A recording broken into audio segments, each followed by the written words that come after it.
Hi, I'm Greta. And I'm Claudia. Welcome to Knitters and Critters, where we talk about everything Critical Role and, of course, our own knitting projects. Love it, love it. This week we're talking about episode 10 of campaign 3, Ghosts, Dates, and Darker Fates. And I am having the hardest time speaking today. Well, it might be the... It could be the Applejack Rabbits that we're having to continue the 1920s themed good name. Drink name. Yeah. Unlike the names for these episodes, which are getting weirder and weirder. Yes, longer and longer. I know, right? Well, tell us about the episode. How does it start? So, we left off with Chetney doing a Jason Bourne out of a window and to escape from Valedortrana and his sword because he was about to get... Right, accidentally swished. cut in two. And Valley is trying to, figure out where this whoever broke into his office is. Yeah. And while Chetney is invisible, the rest of the gang is not. No. But our girl, Laudna, she brings it. Oh, she brought it today. She saves the day and gets all, freaky weird. Yeah. And dread. And Dorian does the little levitating, so she's kind of and Chetney ring girling, floating around. Right. And Chetney starts whispering weird things. I died in this tower! You can use that voice print if you ever make this into another animated show. My gift to you, Critical Role. From us to you. Yeah. A little something. So they're really good at going with it. Whatever the lie is, they jump on that and yes bandwagon. Yeah. And soon they have everybody convinced that this place is haunted. Yeah. It's just haunted. Yep. We gotta pack out. We gotta run out of town. The problem with that is that Valley decides, come morning, he is out of there. Yeah. He is moving his office somewhere else. Which means that our group only has a few hours. Yeah, the clock is ticking. Yeah, it is really ticking for them. So they leave the Mirror Tower, and Chetney, tells them kind of what he found, except for the money he kind of now has. Tells them about the Nightmare King, and Fern remembers that name from her youth, from her childhood. And it was sort of the boogeyman that scared, the parents. Or she's been so good at coming up with off-the-cuff role-playing things this campaign. Ashley has in particular. Matt obviously gave the lore behind the Nightmare King, so everyone knew what it was. But then Ashley was embellishing it with all these silly little wet willy details. Just very cute. Yeah. I think, a couple of them have really come into their own with this third campaign. Yeah, they have gone for the character that they are absolutely loving. Mm-hmm. And it really shows. I mean, I think Marisha and Ashley are just, amazing with Fern and Laudna. So it seems that the boogeyman is actually real. And he's in Dressar. Mm-hmm. And he's kidnapping people for some kind of experiment. Yeah. They don't know what kind of experiments or why, but that's something that they need to figure out. In the meantime... it's date night. Oh my goodness. Yes, a 3-on-1. We've seen those videos. The girls... 3 girls, 1 ogre. Yeah, I mean, it has a lot of views. Plus letters. They are just and what is a date? And what happens on a date? Especially when it's a 3-on-1. Yeah, just so fascinated with the human living experience. I love it. So they tag along. And along the way, Laudna starts collecting trash, unfortunately, because, she's trying to make something, but it's just really garbage. Yeah.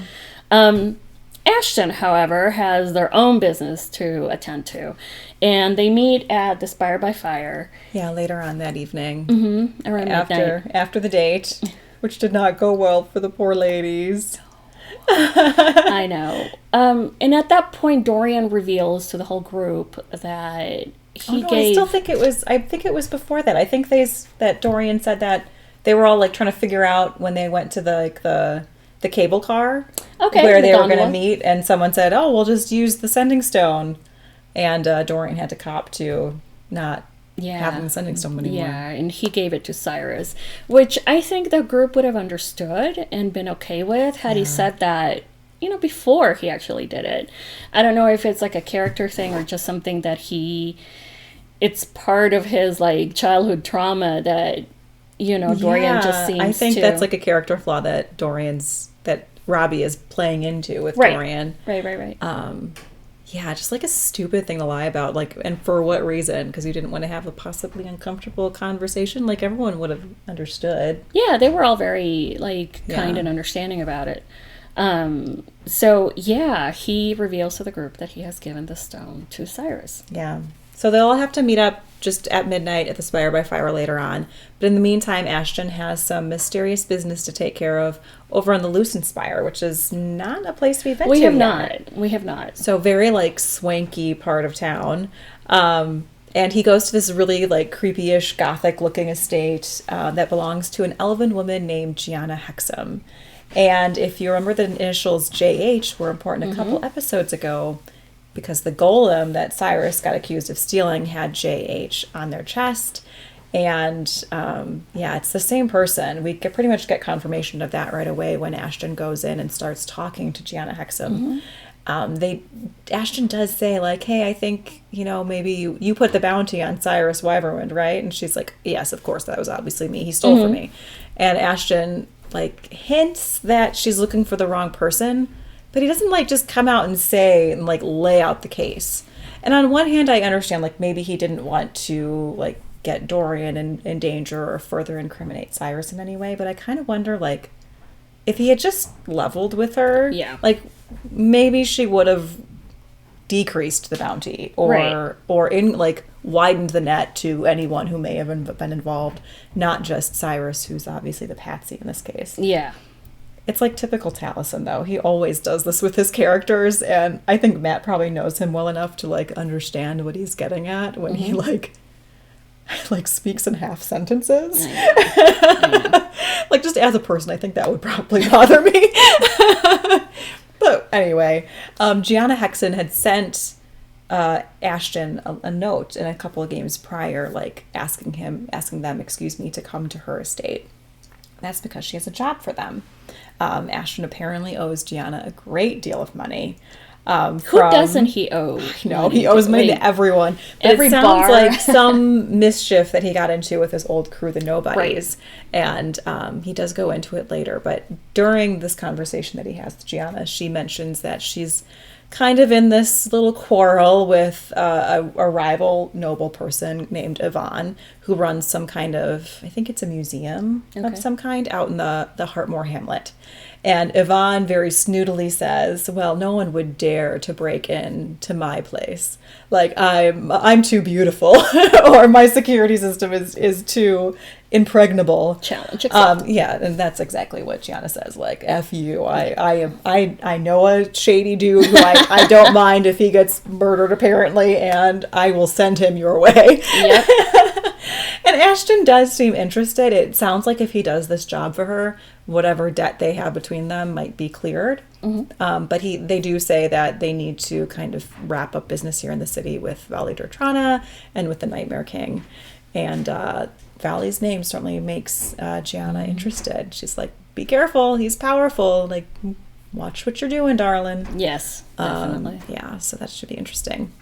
But like you mentioned earlier, they all regroup at the Spire by Fire at midnight. And Ashton kind of goes a little bit deeper into his history with Gianna. And he kind of tells everyone that his old adventuring crew, the Nobodies, tried to break into her house for reasons unknown and got caught. And Gianna, like, released this blast of magic that sent Ashton, like, careening out of an upper story window. And that's how they got that really crazy, gnarly looking wound in their skull. And like, the rest of the Nobodies just up and ran. So that's Ashton. Interestingly, was not, like, arrested by the Wilders. She's just kind of holding him, like, as this thug that she occasionally hires to do stuff. Which I think kind of speaks to her character. She could be an interesting person to have to deal with. I want to see Ashton meet with the rest of the Nobodies at some point in this campaign. Oh, yeah. Because they keep saying, oh, it's like what I would have done. But at the same side, like, they also say that these people were like family to him. Like, you don't leave family in the lurch like that. So I hope that they all have to kind of come to terms with that. I think, that could help Ashton become a whole person. Anyway, so after that, I mean, they go back to the moon towers, right? I think so. And to follow up on the date that the girls had with Pretty, I swear, it's so far Pretty, I mean, and Jordana too, but Pretty is such a sweetheart. Yeah.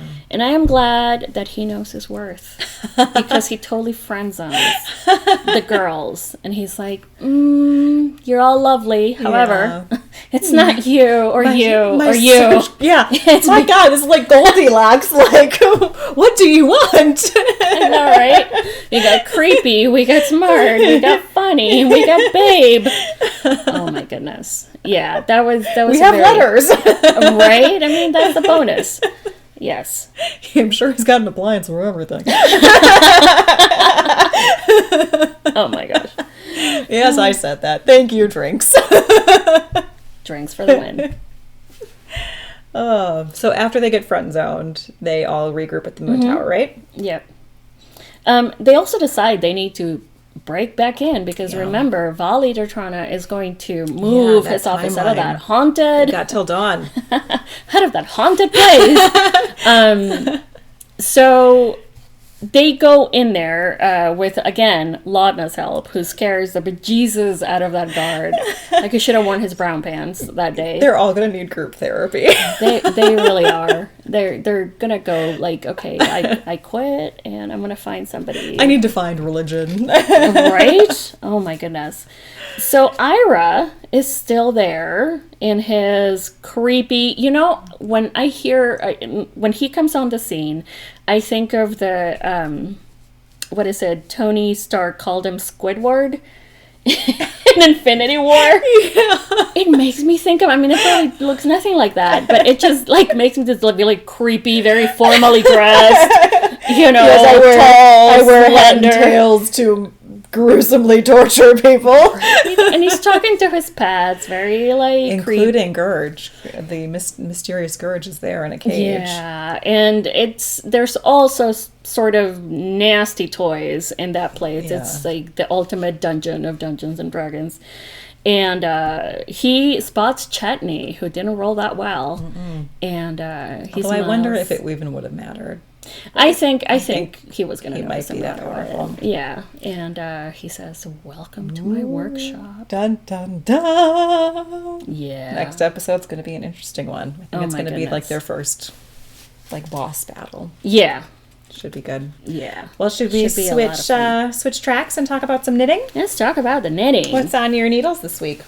Oh, I see something, like, beautiful over here, so I want you to show that off. Ask me if I can put this on the right way. You can. Okay. There it is. Haha, victory is mine. This scarf I actually made a couple years ago. It's the Lancaster scarf by Peep's Bonnets, and we'll, of course, link everything below. Mm-hmm. I have no idea where I got the yarn. Sorry, folks. But I love it. It's so chunky and warm, and I like the little buttons. I think if I were making it again, it only has these 3 buttons.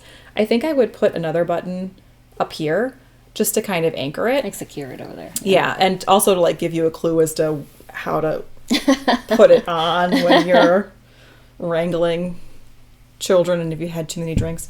And anyway, but it's so comfortable. It's so warm. I love it so much. I think I found the pattern on Etsy too. So like I said, we'll link everything if you're looking for a nice warm knit to make for these. And it looks like it was pretty quick. Oh yeah, it was super quick. I did it in like an evening because it's such a big yarn, a large gauge. It was great. Yeah, beautiful.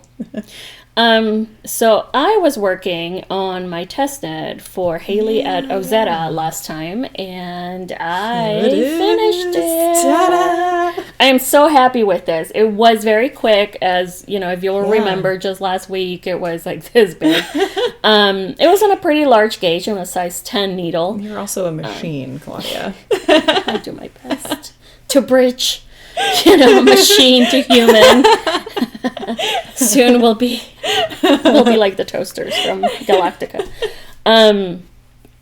I love it. It's very, like, it's supposed to be very oversized, very cozy, very easy to wear. And I love it a lot. We've been having, like, negative 14. That feels like negative 25. Yeah. Negative 14 without wind chill, yeah. Yeah. Ugh. Yeah, and I mean, I have to go at 6:45 in the morning to drop kids off at high school. The high school, and those are rough sometimes. Yeah. Those are very rough sometimes. And of course, my oldest, fresh out of the shower, wet hair, no hat. I'm like, child, put a hat on. No, Mom, it'll mess with my hair. Oh, your beautiful hair. Your hair is gonna freeze, little boy. Yeah, he'll have to learn that one by himself. Yeah. There's so much you can do. Life lessons when you live in the My little one, however. Wastes. My little one, however, wears a beanie and a cowl and a hoodie over everything and gloves, like ski gloves. You could not fit another garment on that child. It's like perfect. But something I started, because I just got the yarn for this, and again, this is not part of my Make 9. But who are we kidding? This was never going to be... It was always going to be aspirational rather than real. It was never going to be a straight line for that Make 9. Red Door Fibre Studio is also a gamer, like we are, but she is an indie dyer. So she has had various fandom yarns, and she came up with this club called Dungeons and Dickheads, which is awesome. And the good thing about this club is that you're not committing to any length of time. Yeah. You're not committing to 6 months worth of yarn. And she posts the kind of the color board for what they're going to be, and they're pretty accurate. This is her January club. It's called Misty Step, and it's lovely gray blue. It's just beautiful, and it's pretty true to the color board that she posted. Yeah. So the February one is going to be up in the next couple of weeks, and I can't wait. Oh, I'm going to check that out. You should. I still want to make that like poncho, so. Yeah, and you can buy one skein. You can buy a sweater's worth of skeins. Okay. You can buy it in any yarn weight that you want. She offers it. Oh yeah, that's brilliant. Yeah, so it's not any sort of commitment where you have to pay $800 for a year's worth of yarn. So I thought, okay, Misty Step, I should make socks out of this. So I started making these very chunky socks because I bought the bulky yarn. So and I am very happy with them. I look forward to finishing them sometime in the next couple of weeks, I hope, because I want to wear these. My feet get really cold when I do the school run with the boys, and it's minus 14. And I bought a ton of like those like thick squishy socks for my husband for Christmas, and now I think I'm gonna start stealing them. Sorry. Yeah, sorry, not sorry. It's okay. I do the laundry. He'll never know. That's true. It'll be our secret. Just you and me and our 10 followers. So, yeah, I can't wait for February. She already shared like a hint of what it's going to be, and it sounds like it's in my color wheel. So, very excited about that. Buffalo plaid. Maybe. Oh, the buffalo plaid. I'll have to go to her website and find out, I guess. Yes, and we will link it below, of course. Awesome. Well, thank you all for joining us on this week's episode of Knitters and Critters. Of course, leave any comments you have below. We love talking with you all. Like this video, please, and please also hit that subscribe button. We love it. We love your support. We do. Anyway, well, happy knitting, everyone. Bye. Bye.